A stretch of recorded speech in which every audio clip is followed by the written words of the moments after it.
सोचिए भैया, आप मेरी शादी के बारे में सोच रहे हो।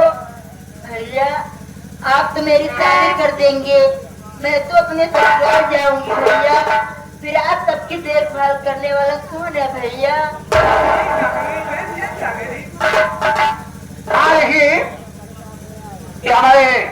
कोई भीड़ आ गए। आप मेरी बात मानो भैया, पहले आप अपनी शादी कर लो भैया, उसके बाद मेरी शादी के बारे में सोचना।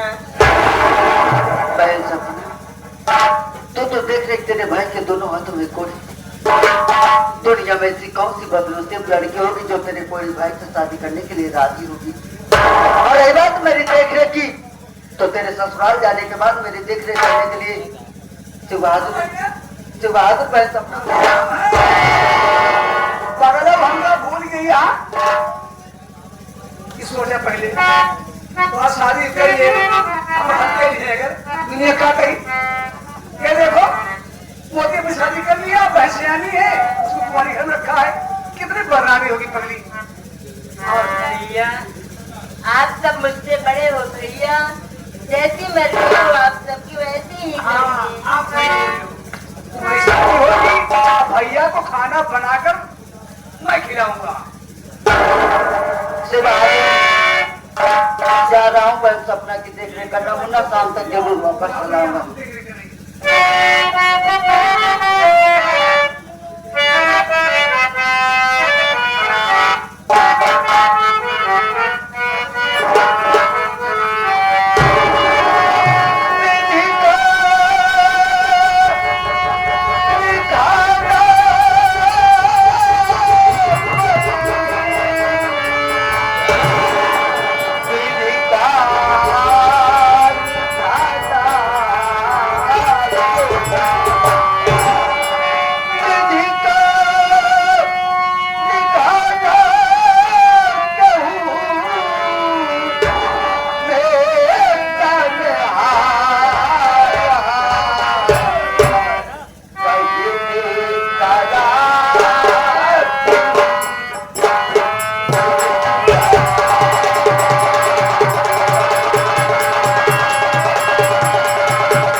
खाना बनाओ ताकि भैया शाम को आएंगे तो मुझे भी करना है उनको।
न तीर से न तलवार से न ही गोलियों की बौछार से ये डाकू खोदन से दहशत अली डरता है जो सिर्फ मेहरारू के मार।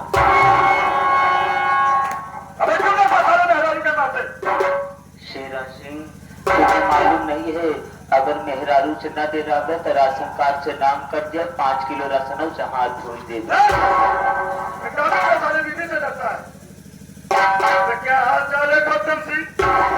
शेरा सिंह, हमारा तो बढ़िया है, आप अपना बताओ कि आप कितने हाल चाल कैसी है? हमारा तो ठीक है।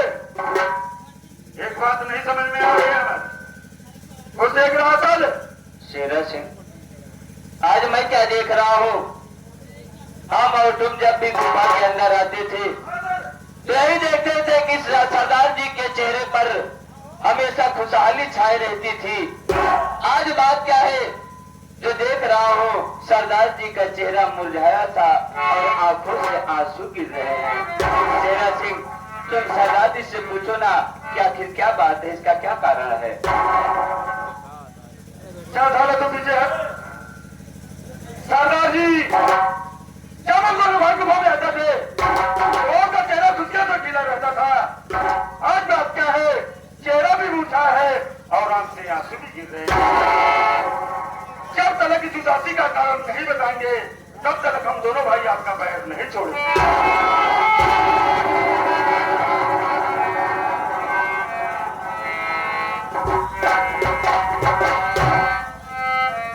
शेरा सिंह, तुम मेरे उदासी का कारण जानना चाहते हो कि आखिर बात क्या है जो मैं इस समय उदास हूँ और मेरे आंखों से आंसू बह रहे हैं?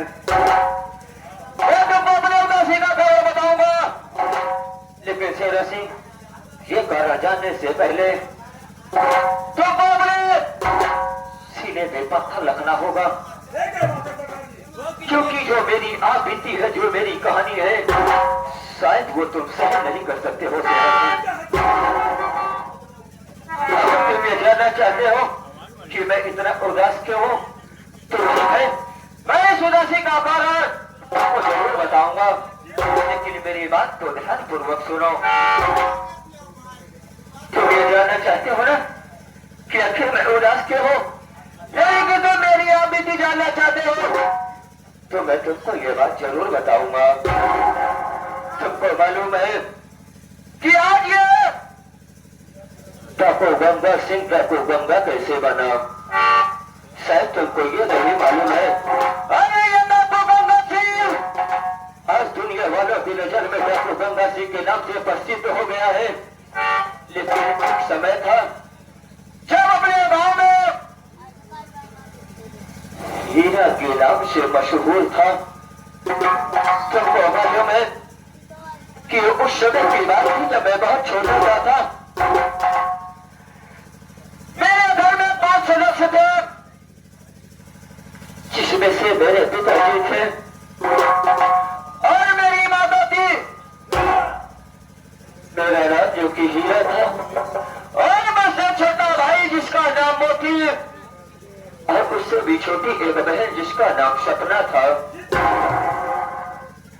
शेरा सिंह, एक समय की बात है, गरीबी और मजबूरी लाचारी के कारण मेरे पिताजी ठाकुर बादल सिंह के यहाँ से 500 रुपए कर्ज लाए थे, और काफी समय बीतने के बाद जब मेरे पिताजी वो कर्ज वापस नहीं दे पाए, तो ठाकुर बादल सिंह मेरे घर पे आया और मेरे पिताजी से अपने कर्जे के लिए बात करने लगा। मेरे पिताजी उसके पैरों पे गिर पड़े और बोले कि ठाकुर साहब, मेरे दोनों बच्चे सियाने हो गए हैं, उसको थोड़े दिन के लिए और मोहलत दीजिए, मैं आपका एक पाई चुका दूंगा। लेकिन वो हरामखोर बादल से जब ये बात सुना तो तुरंत मेरा घर उठाई बंदूक और मेरे पिताजी को गोली मार दिया।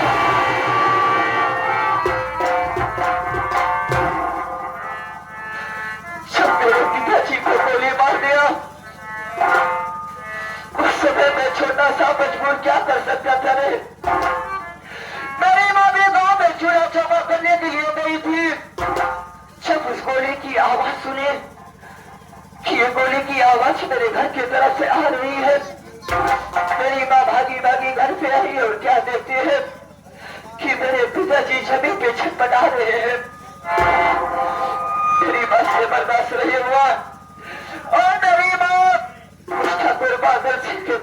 में गिर पड़ी और बोली, ठाकुर साहब आपने ये क्या किया? तो आराम को जल्लाद मेरी मां की बात भी नहीं सुनी, ऐसी जान से ठोकर मारा कि मेरी मां जाके दीवार से टकराई और जेल से अपने माचिस को निकाला और मेरी झोपड़ी में आग लगा दिया और मेरी झोपड़ी में आग लग गई। धूप होकर के मेरी झोपड़ी जलने लगी। उस हरामखोर बादल सिंह ने मेरी मां को उठाकर उसी जलती हुई झोपड़ी में डाल दिया।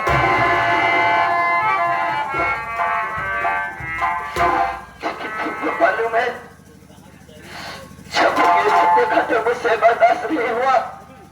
मैं जाकर ठाकुर बादल सिंह से मिल गया। उस हरामखोर ने अपने बंदूक को उठाया और बंदूक के डोर से मेरे सर पे टक्कर मारी। मैं जमीन में गिर पड़ा। उसके बाद मैं बेहोश हो गया। मेरे कुछ समझ में नहीं आया कि मैं कहाँ हूँ। कुछ दिन के बाद जब मेरी आंखें खुली मुझको होश आता है तो मैं क्या देखता हूँ कि मैं डाकुओं के गिरोह में पड़ा हुआ हूँ। उसके बाद जो सरदार थे मैं उसे पूछने लगा कि आखिर मैं यहाँ पे कैसे पहुंचाया। उन्होंने बताया कि तुम बेहोशी की हालत में मुझको रास्ते में मिले, मैं तुमको उठाकर अपने स्थान पर ले आया हूँ। मैं उनसे हाथ जोड़कर कहने लगा कि सरदार जी मुझको मेरे हाथ पे छोड़ दीजिए। उसके बाद उन्होंने मेरी हालत पूछी। मैंने अपनी पूरी आपबीती उनको बताया तो वो सरदार जी बोले कि हीरा, अरे हीरा तो घर पे जाना चाहता है तो सोच अगर तू घर पे जाएगा तो क्या तेरे पिता की वो जो चिता चल रही है मेरी माँ की जो वो चिता चल रही है तेरा छोकरी चल रहा है तो सोच क्या तू देख के उसको बर्दाश्त कर सकता है। उसको बोले कि हीरा अगर तुझको उस ठाकुर बादल सिंह से बदला लेना है तो तुझको मेरे गिरोह में रहना होगा। तुझको मेरे गिरोह में रहना होगा। से अपना नाम हीरा बदल के ठाकुर गंगा सिंह के नाम से मशहूर हो जा। ठाकुर गंगा सिंह के नाम से मशहूर हो जा। जब मैं ये बात सुना तो मैं भी सोचा कि मेरे माता पिता का बदला लेने के लिए इससे अच्छा और कोई मौका नहीं मिलेगा। उसे जैसे ये हीरा ठाकुर गंगा सिंह के नाम से प्रसिद्ध हो गया। लेकिन तरह से ज्यादा वक्त नहीं है, चलो चलकर देखते हैं कि आखिर वो ठाकुर बादल सिंह कहाँ पर है। चलकर देखते हैं और आज रात को जहाँ कहीं भी मिलेगा उसको तत्काल मौत के घाट उड़ा देंगे।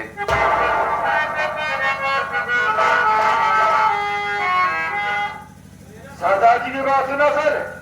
सुन रहा हूँ शेरा से, सुन रहा हूँ। अगर वो साला बाबू बादल सिंह मिल गया ससुराना, अगर मिल गया ससुरा को इतना जूता मारा उनका सारा उसका उनके मुड़े में को बार न रख जाए।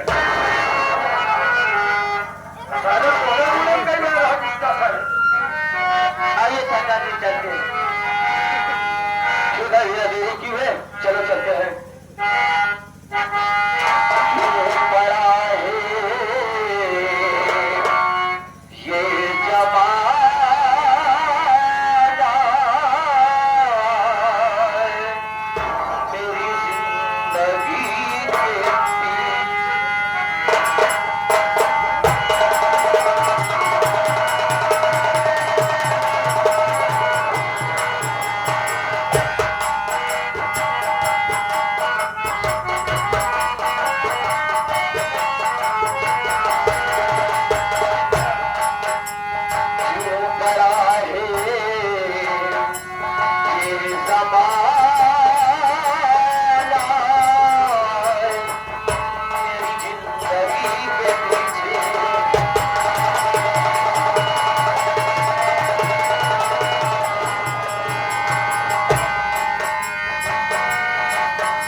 संगीत पार्टी